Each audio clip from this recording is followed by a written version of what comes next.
Yan na nga guys. Punta kami dito sa kasagingan namin. Ayan.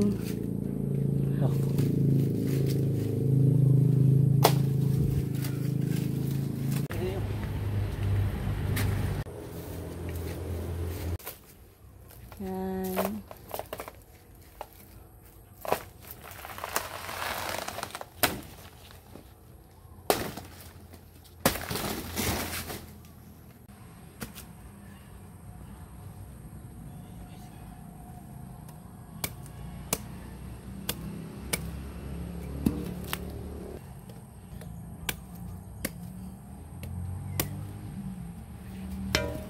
Ayan guys, ito na yung harvest namin na saging.